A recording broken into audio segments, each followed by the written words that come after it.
2 officiers de police ont frappé à la porte à 3 heures du matin. Ils m'ont annoncé la nouvelle. Je n'arrivais pas à y croire. J'étais dévastée. J'ai reçu un appel à 4h30. On m'a dit, « Monsieur Stuttle, il s'est passé quelque chose en Australie. Votre sœur est décédée. » J'étais chez moi dans mon atelier. Vers 4 heures du matin, j'ai entendu quelqu'un frapper à la porte. Et mon téléphone qui sonnait en bas. C'était la police. Je savais déjà ce qu'ils étaient venus m'annoncer. En janvier 2002, Caroline Stuttle, une adolescente originaire du Yorkshire, débute un voyage en sac à dos sur une terre paradisiaque, l'Australie. Notre famille a toujours adoré voyager. Mon père est parti en Amérique quand il était jeune. Ma mère a déménagé en Italie pour le travail. Je crois que Caroline a hérité de cet intérêt. Elle a suivi mes traces et celles de notre entourage. Caroline et Richard font une pause. Voilà Caroline.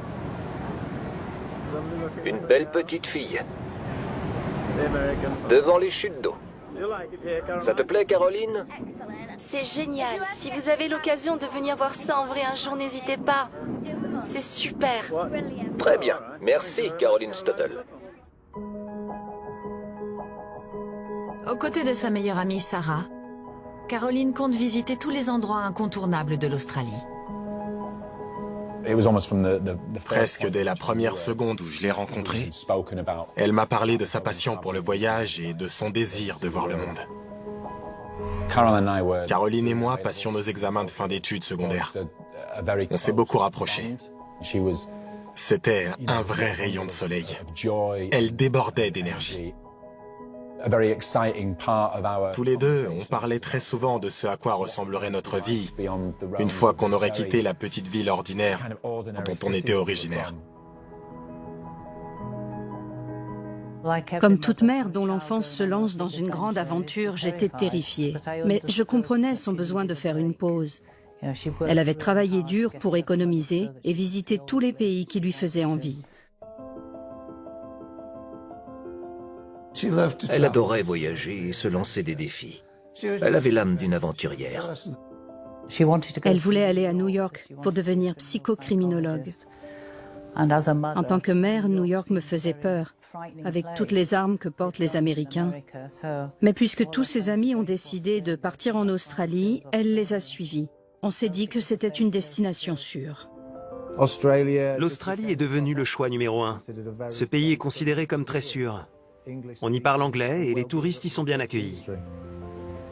Elle voulait tout voir. La grande barrière de corail, la ville de Sydney. J'étais très fier d'elle quand elle a décidé de partir à l'autre bout du monde. J'ai trouvé ça très courageux. À son départ, on a discuté, puis je l'ai prise dans mes bras. Je lui ai dit qu'elle me manquerait et que je l'aimais énormément. Caroline voyageait avec son amie Sarah. Elles se sont beaucoup rapprochées au lycée. Avoir une compagne de voyage ne sert pas qu'à partager des choses. C'est aussi une personne qui est là pour nous soutenir en cas de besoin. Elles ont pris l'avion en direction de l'Australie en janvier 2002. L'été était déjà presque arrivé là-bas. C'était la période idéale pour y aller.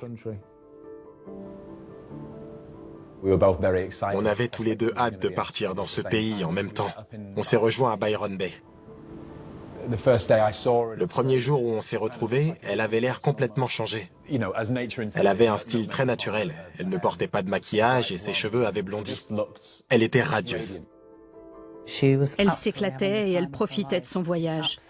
Elle adorait visiter tous ces endroits, rencontrer de nouvelles personnes, prendre le soleil. Elle a appris à surfer. Elle aimait beaucoup sa vie en Australie. Ensuite, on s'est à nouveau retrouvés au Surfers Paradise. Et on avait prévu de se revoir à Bundaberg. En avril, Caroline et Sarah commencent à manquer d'argent. Elles font un détour par la côte du Queensland en direction de Bundaberg, où elles vont récolter des tomates contre une rémunération. Bundaberg est une ville où il fait bon vivre. Elle n'est pas très loin de la capitale du Queensland, Brisbane. Une bonne partie des habitants de la ville sont nés ici, ils n'ont jamais déménagé. La beauté de cet endroit est assez méconnue, mais les plages sont pourtant magnifiques. On peut même voir la grande barrière de corail. C'est un lieu incroyable. Les voyageurs en sac à dos participent beaucoup à l'économie locale. En moyenne, on en accueille 3000 tous les jours de l'année. La ville est surnommée le saladier du Queensland. Des fruits et des légumes de toutes sortes poussent ici. Les touristes viennent les récolter pour gagner un peu d'argent et ils poursuivent leur aventure australienne ensuite. Ici, le taux de criminalité est assez faible. On a un meurtre ou peut-être 2 par an en moyenne. Les enquêteurs de police n'ont pas pour habitude de travailler sur ce type d'affaires. Cela dit, il y a quand même du trafic de drogue, comme partout. On trouve du cannabis ou des substances plus fortes parfois. On a déjà eu des cas où des voyageurs se sont fait voler ou agresser. Même si le crime ne prolifère pas, il y a toujours un risque que les étrangers s'aventurent dans une partie malfamée de la ville. Caroline s'est rendue là-bas environ 4 mois après son arrivée en Australie. Ce n'était qu'une étape parmi d'autres sur la côte Est. Elle était allée à Byron Bay, à Brisbane, elle avait passé un très bon séjour à Sydney, puis elle est partie pour Bundaberg. Elle ne comptait pas travailler. Elle avait mis beaucoup d'argent de côté exprès pour ce voyage. Mais je crois qu'elle avait dépensé plus que prévu. Donc, elle a décidé d'aller récolter des tomates à Bundaberg pour gagner de l'argent. Le 10 avril 2002, aux alentours de 20h30, Caroline souhaite une bonne nuit à Sarah. Depuis l'aire de caravane sur laquelle elle séjourne, elle se rend à une cabine téléphonique non loin de là, dans le centre-ville. Je travaillais de nuit avec mon équipier. On a terminé à 22h et on est rentré. Mais j'ai reçu un appel de mon patron. Il m'a annoncé que Caroline avait disparu. Elle avait dit à Sarah qu'elle comptait marcher jusqu'à une cabine téléphonique pour appeler son copain. Ce n'était pas très loin. Puis Caroline a contacté Sarah pour lui demander de venir la chercher. Elle n'était pas tranquille. Accompagnée d'un ami, Sarah a pris la voiture et a cherché Caroline dans la zone. Mais elle ne l'a pas trouvée. Elle a ensuite décidé de signaler sa disparition.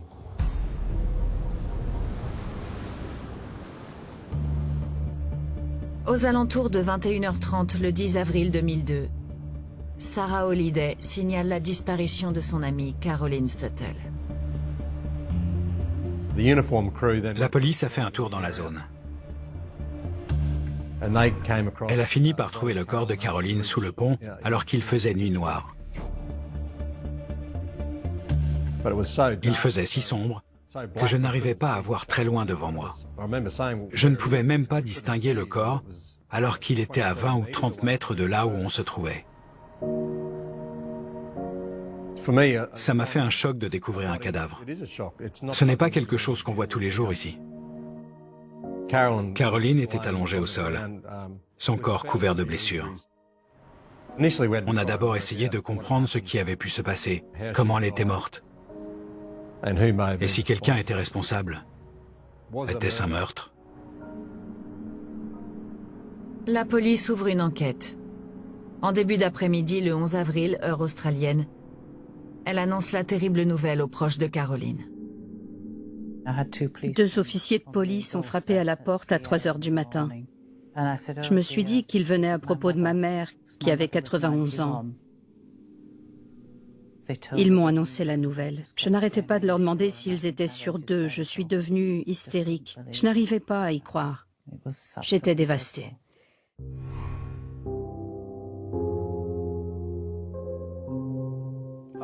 J'ai reçu un appel dans la nuit à 4h30. Je me suis réveillé en sursaut en me demandant qui pouvait bien me téléphoner à une heure pareille. C'était la police britannique. L'officier au bout du fil avait un ton assez rude, il était sans détour. J'imagine que c'est comme ça qu'ils doivent procéder. On m'a dit, « Monsieur Stuttle, il s'est passé quelque chose en Australie. Votre sœur est décédée. » Voilà. J'étais chez moi dans mon atelier. Vers 4 heures du matin, j'ai entendu quelqu'un frapper à la porte et mon téléphone qui sonnait en bas. C'était la police. Je savais déjà ce qu'ils étaient venus m'annoncer. En vérité, je ne me souviens pas trop de ce moment-là. Je me suis mise à hurler, j'ai perdu les pédales. Je n'arrivais pas à croire que ma petite fille chérie m'avait été enlevée. Mon cerveau n'arrivait plus à intégrer d'informations. La distance et le fait qu'elle était dans un autre pays ne nous ont pas aidés à réaliser la situation. Ça nous a compliqué les choses. Comme on ne la voyait plus tous les jours, dans ma tête, elle était toujours en Australie, à profiter de son voyage, à explorer les lieux, à s'amuser. J'étais encore persuadé qu'elle pouvait rentrer à tout moment. J'ai essayé de joindre Caroline, mais les appels ne passaient pas. Je me suis senti totalement dévasté à ce moment-là. Je tentais de contacter ma fille, qui n'était plus là.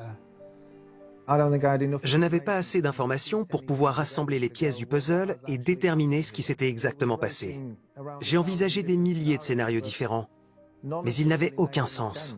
La seule chose que je savais, c'était que Caroline était morte. C'était comme si la fin du monde était arrivée. C'est un jour que je n'oublierai jamais. Choqué par la nouvelle, le frère de Caroline est en quête de réponse. En Australie, décalage horaire oblige, les médias se sont déjà emparés de l'affaire. J'ai tapé Caroline Stuttle sur Internet, en pensant que je ne trouverais rien. Les premiers articles que j'ai vus avaient été publiés par The Independent et The Guardian. Ils disaient qu'une voyageuse britannique avait été poussée d'un pont. Je me suis dit, attends quoi? Puis j'ai vu la photo de Caroline. J'étais sous le choc quand j'ai compris que ce n'était pas du tout un accident, mais que quelqu'un avait fait ça à ma sœur.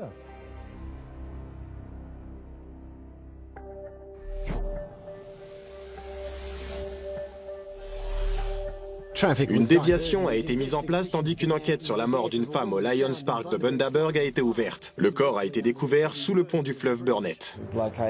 On a retrouvé une femme âgée d'une vingtaine d'années. Une enquête est en cours pour déterminer les raisons de sa mort. C'était une période très étrange. J'étais occupé à regarder mes mails et je me souviens que mon ami Jimmy m'a appelé de l'autre bout de la pièce. Il m'a dit « Éteins l'ordinateur, Caroline est morte ». J'étais perdu. J'ai presque cru que c'était faux. Ça m'a mis en colère. Puis je suis parti au magasin pour acheter le journal. Je voulais savoir si elle était vraiment décédée ou non. Et c'est à ce moment-là que j'ai vu sa photo à la une. Je n'avais que 18 ans et je me suis senti très seul. Je ne savais pas quoi faire. Je me suis isolé pour réfléchir à tout ça, à ce que je venais de perdre, et aussi pour penser à elle. La police de Bundaberg travaille sans relâche pendant plus de 48 heures pour tenter de comprendre ce qui est arrivé à cette touriste de 19 ans. La rambarde du pont mesure 1,50 m. Caroline faisait environ 1,60 m. Ça ne pouvait donc pas être une chute accidentelle. Quelqu'un avait dû la pousser. Presque tout du long, il y a le fleuve, en dessous du pont. Si elle était tombée vers le milieu, elle aurait fait une chute de 10 mètres dans l'eau, ce qui ne l'aurait probablement pas tuée. Mais au bout, sur 100 mètres, c'est le sol qu'on trouve en dessous. C'est là qu'elle est tombée dans le parc.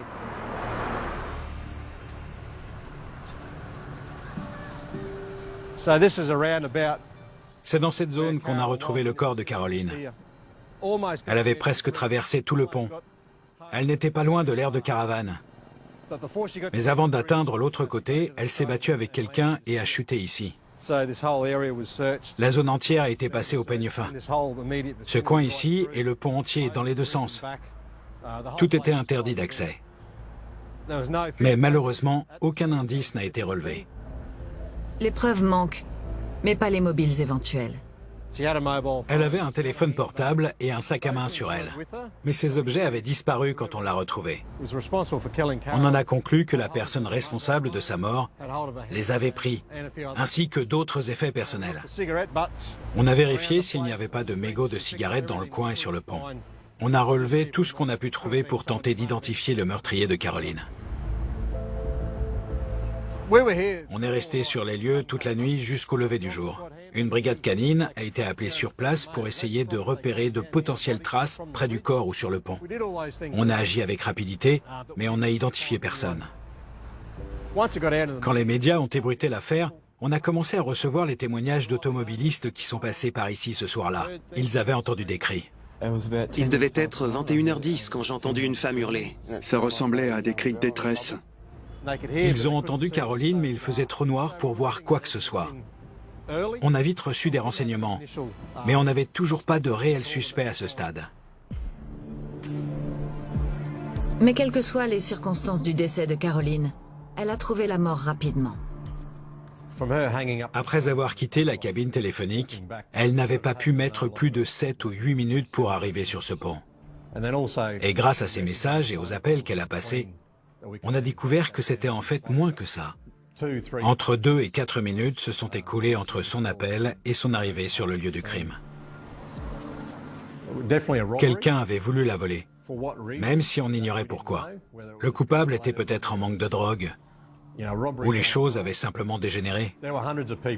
On a recueilli les dépositions de centaines de personnes, des témoins, des amis de témoins, des officiers de la police scientifique et d'autres services. À l'époque, l'analyse ADN était un outil encore récent.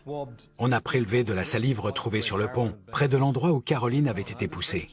On ne savait pas si elle appartenait au meurtrier, à un passant ou bien à un témoin. On a ensuite demandé aux gens du coin de venir volontairement faire un test ADN. C'est un processus long de plusieurs semaines qui se met en marche. Des centaines de personnes ont accepté, mais l'échantillon prélevé ne correspondait pas. C'est là qu'on a réalisé que l'enquête serait plus longue que prévu. On croisait les doigts pour trouver une piste. En Grande-Bretagne, les semaines d'attente s'avèrent frustrantes pour la famille de Caroline. On n'avait plus de nouvelles. Et plus le temps passait, plus le doute s'installait. Dans le cas d'un meurtre à l'étranger, la police britannique assigne un officier à la famille de la victime pour jouer le rôle d'intermédiaire. On avait besoin de l'aide de la police britannique à certaines occasions, et notamment pour parler à la famille de Caroline, que ce soit sa mère, son père ou son frère. On s'adressait alors à Richard Crinion, qui faisait l'intermédiaire entre nous et la police de York. Il a fait un travail exceptionnel et nous a bien aidés. C'était la première fois que je travaillais sur une affaire étrangère en tant qu'officier de liaison. Mais c'est un cas que je n'oublierai jamais. C'était assez particulier parce que je n'avais pas de contact quotidien avec les enquêteurs, comme c'est le cas avec les affaires locales dans lesquelles j'étais impliqué. Quand un meurtre est commis à l'autre bout du monde, la famille de la victime doit pouvoir être mise au courant des informations importantes. Mais, bien entendu, elle ne peut pas discuter avec la police en face à face ou lui poser des questions. Les proches veulent toujours comprendre ce qui est arrivé à la victime. C'est leur priorité. On était en contact avec Richard Crinion, qui faisait la liaison avec la police australienne. Au début de l'enquête, on discutait tous les jours. Tout ce qu'on voulait, c'était obtenir des réponses. À chaque jour qui passait, on avait l'impression qu'une semaine s'écoulait. Et les semaines se transformaient en années. C'était une situation très difficile à vivre. On voulait que l'enquête avance plus vite, mais c'était bien sûr impossible. Dans n'importe quelle enquête, le doute s'installe toujours quand on ne trouve pas un suspect durant les premiers jours. On se demande si on arrivera à débusquer l'individu responsable de tout ça. Et forcément, les personnes impliquées doutent des capacités des officiers, elles aussi. Au bout d'un certain temps, on ne pensait pas y arriver. On croyait qu'on ne parviendrait jamais à trouver le coupable. Mais on n'a pas baissé les bras pour autant. Ça a été long, difficile et pénible, mais on a toujours donné notre maximum pour découvrir qui avait tué Caroline.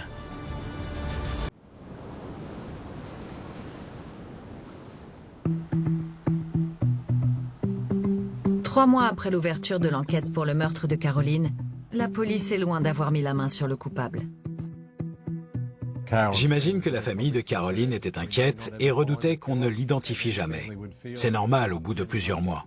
La femme de l'enquêteur Batt a dit qu'elle voyait à peine son mari à l'époque.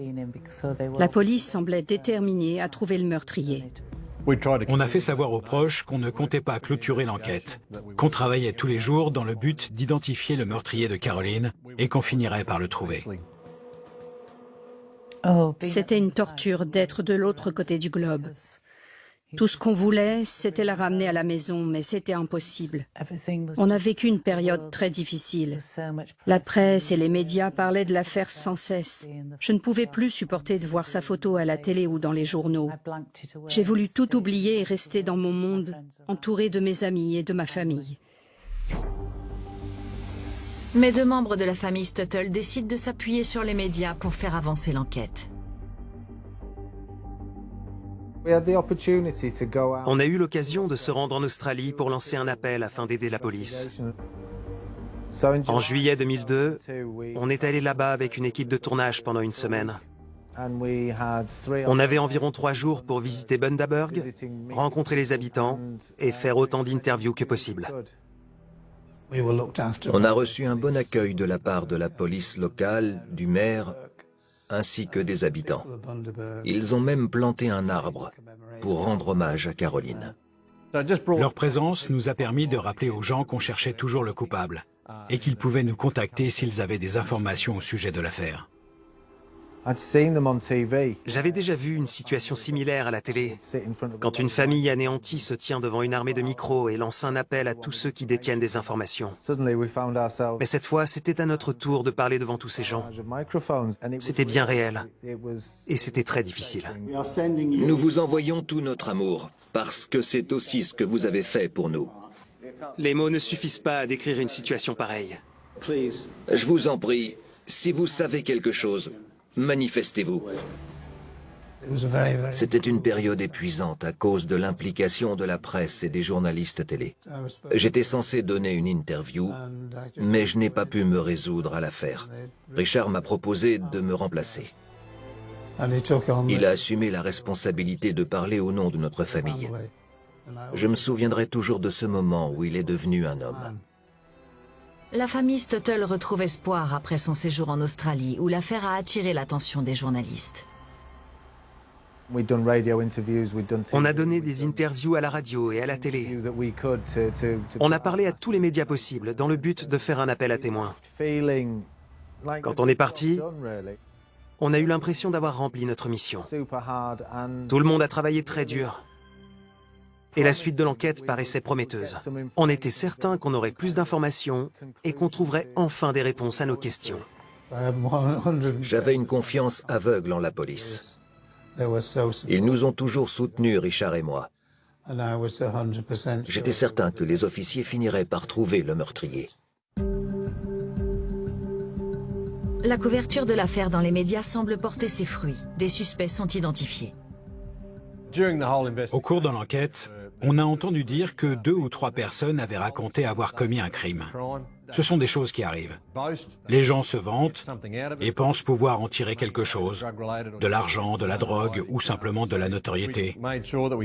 On s'est renseigné sur eux autant que possible, on les a comparés à nos éléments, mais on a fini par les rayer de la liste des suspects pour le meurtre de Caroline.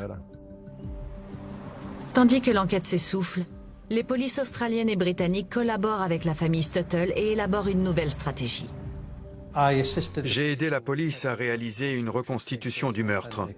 Pour qu'elle soit la plus fidèle possible, je me suis rendu dans un grand nombre de boutiques à York afin d'acheter les mêmes vêtements que portait la victime cette nuit-là. Je me souviens d'une demande en particulier. Je devais retrouver le petit sac à main que portait Caroline et qui avait disparu. Les fabricants ont été d'une grande aide.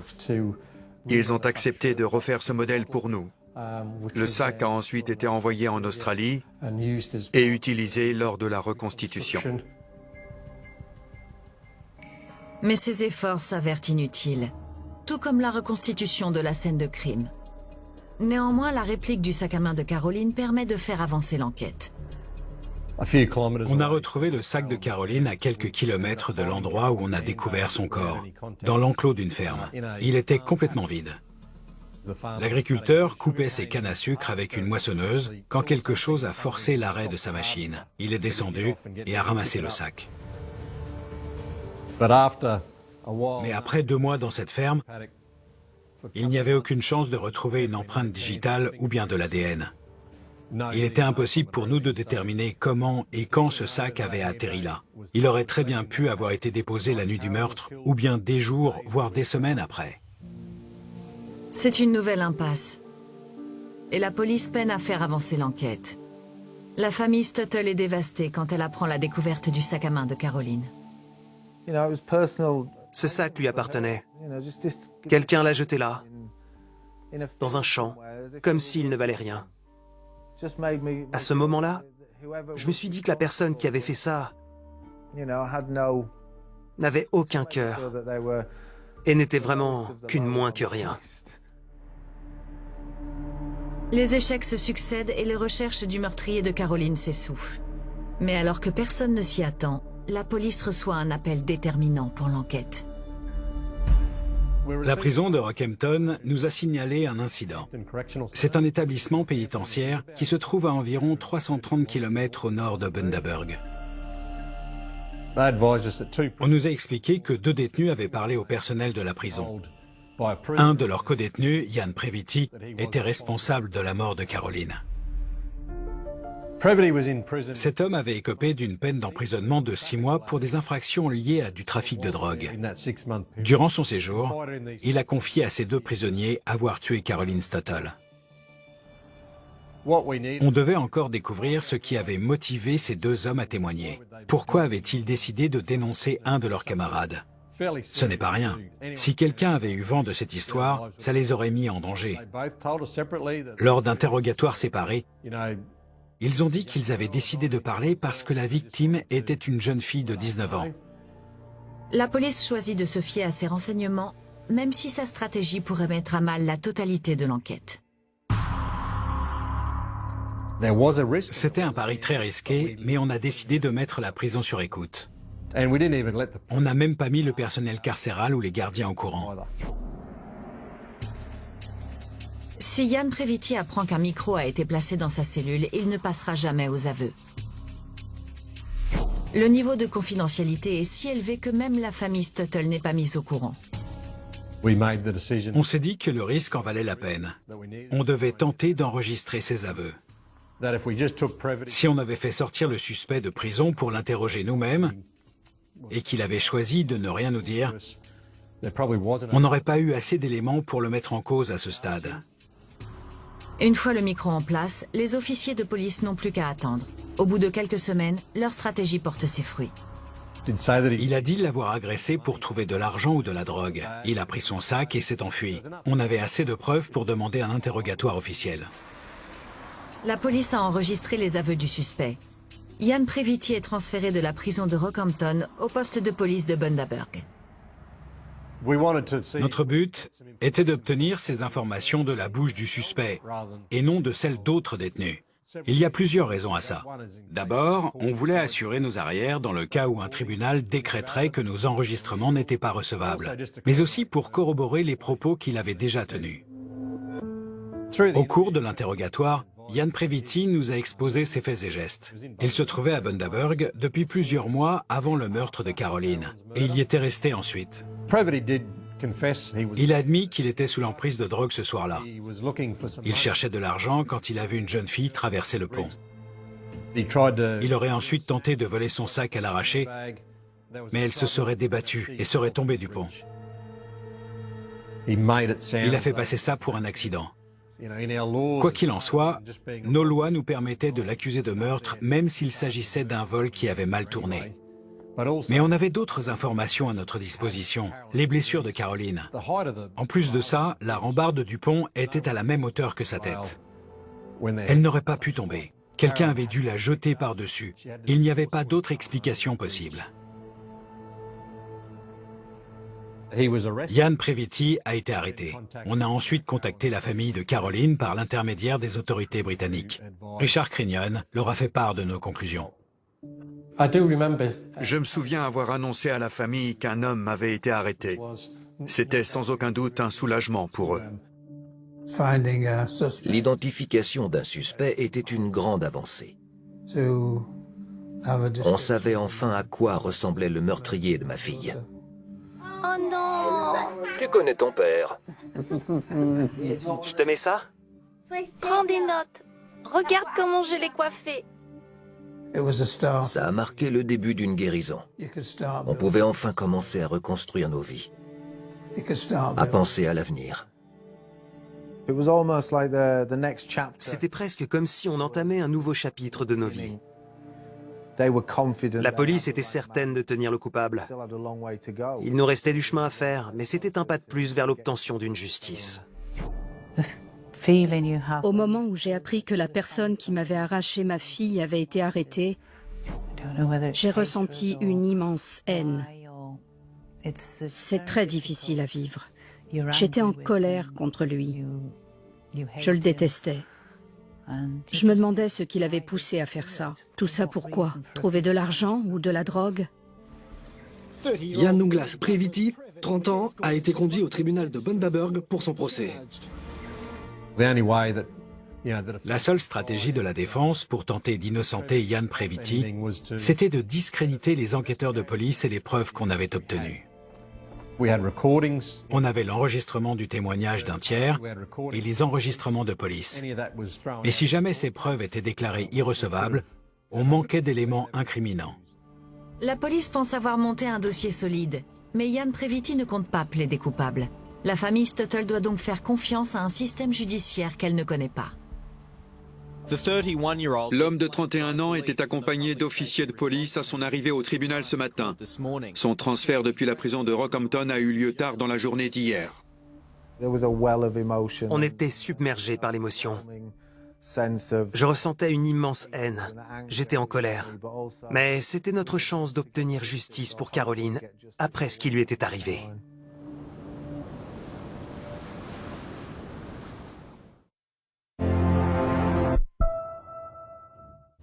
Un week-end riche en crimes, à la recherche de la vérité.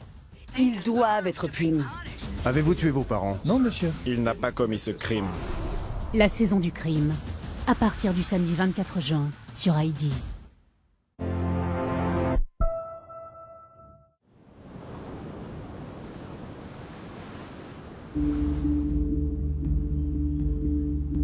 Le procès a démarré le 27 septembre 2004. Je savais que je devais y assister. Il fallait que je me rende à Bundaberg. Je représentais ma famille. C'était mon devoir vis-à-vis de la police et de Caroline. C'est l'épreuve la plus difficile que j'ai jamais endurée. Je n'en avais pas la force. J'étais complètement anéantie. Je ne voulais pas voir l'homme qui avait tué Caroline. C'était déjà assez dur de voir toutes ces photos. Je ne pouvais pas lui faire face au tribunal. La plupart des accusés de meurtre plaident non coupables. Dans le Queensland, c'est le seul cas de figure dans lequel on peut être jugé pour un chef d'accusation moins grave. D'habitude, on est soit coupable, soit innocent. Mais là, le jury peut parfois reconnaître l'accusé non coupable de meurtre, mais coupable d'homicide involontaire. C'est pour cette raison que tant de personnes plaident non coupables. Elles espèrent être jugées pour homicide involontaire. Non seulement la famille doit subir un procès à l'issue incertaine, mais le père et le frère de Caroline sont aussi contraints de faire face à l'accusé. C'était très dur de savoir que l'homme qui avait potentiellement tué ma sœur se trouvait dans la même pièce que moi. Je ne l'ai jamais vu parler ou relever la tête. J'ai bien senti que c'était une personne brisée. Il avait des remords, mais le simple fait de ressentir sa présence dans le tribunal me retournait l'estomac. Ça m'a rendu malade. Durant le procès, la police est certaine d'avoir monté un dossier solide, et sans que la défense ne s'y attende, elle expose une nouvelle preuve et espère ainsi pouvoir convaincre le jury. L'un des membres du conseil municipal de Bundaberg déjeunait dans le parc. Il a trouvé un banc qui portait une inscription. Elle disait « J'ai jeté la fille du pont, je suis désolé ». On l'a fait analyser. L'emplacement du banc est aussi important. Il se trouve à proximité d'un foyer dans lequel l'accusé résidait. Mais un autre élément relie Ian Previti au message découvert. Un expert graphologue en a conclu que Ian Previti était certainement l'auteur de l'inscription. La police et la famille Stuttle espèrent que cette ultime preuve convaincra le jury de la culpabilité de l'accusé. Quand les deux parties ont terminé leur plaidoirie, on a quitté le tribunal. On s'est rendu au jardin botanique, où la ville avait planté un arbre à la mémoire de Caroline. On s'en est approché, il avait bien grandi. On n'avait plus qu'à croire en ce système judiciaire et espérer un verdict en notre faveur. L'issue de ce procès n'était pas entre nos mains. On s'est levé. Le jury a rendu son verdict. Ian Douglas Previti a été reconnu coupable de meurtre. Nous sommes tous soulagés que cette affaire soit enfin close pour de bon. Maintenant, le plus important, c'est d'aller de l'avant. C'était vraiment une vague de soulagement. Pendant près de 2 ans, le désir d'obtenir justice pour Caroline avait pris le pas sur tout. Et on avait enfin réussi. Ça a été le jour le plus satisfaisant de ma carrière. J'ai fait partie de la police pendant 23 ans. Et cette affaire a été l'une des plus longues et difficiles sur laquelle j'ai travaillé. Mais plus de 2 ans et demi après le meurtre de Caroline, l'accusé a été reconnu coupable. C'était un vrai soulagement, une sensation indescriptible. Il a été condamné à 15 ans de prison. Et le juge a assuré qu'il n'avait aucune chance de sortir plus tôt que ça. C'est la peine maximale dont il pouvait écoper, et il devait la purger jusqu'au bout. Si le procès avait eu lieu au Royaume-Uni, Ian Previti aurait encouru la prison à perpétuité. Mais soumise aux lois du système judiciaire australien, la famille Stuttle s'est vue contrainte d'accepter une peine maximale de 15 ans de prison. C'est une honte. Mais à l'époque, quand on était condamné à perpétuité pour meurtre dans le Queensland, on pouvait faire une demande de libération conditionnelle au bout de 15 ans de prison. Aujourd'hui, on est passé de 15 à 20 ans minimum. À mon avis, quand on tue quelqu'un, on devrait rester derrière les barreaux jusqu'à la fin de ses jours. Mais il faut aussi penser à la réinsertion de ces personnes. Cette peine est insuffisante. J'ai toujours pensé qu'en cas de meurtre, c'est une vie contre une vie. Il ne devrait pas avoir le droit de continuer d'exister alors que Caroline est morte.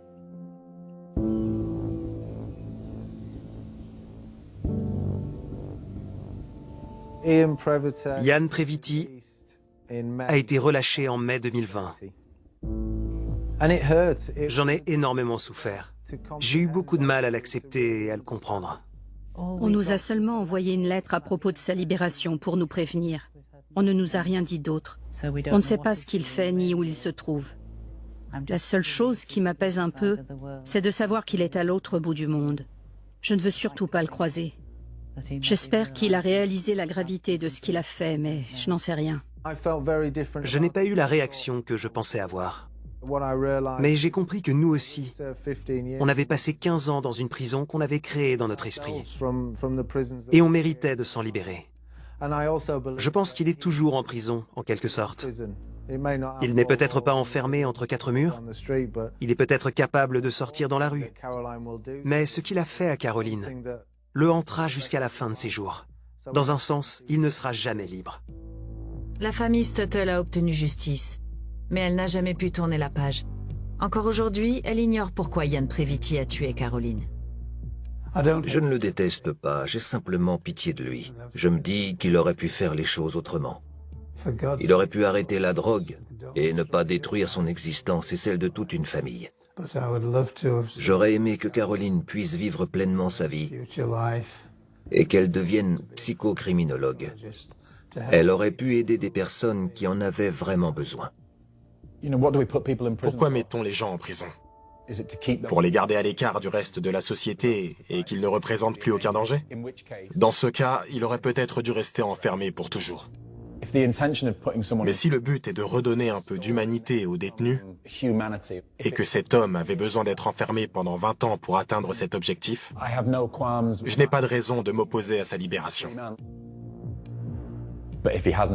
En revanche, s'il n'a toujours pas admis avoir fait quelque chose de mal, même après y avoir réfléchi pendant 20 ans, il est probable qu'il ait développé une colère contre tout et tout le monde bien plus grande que celle qu'il ressentait il y a 20 ans.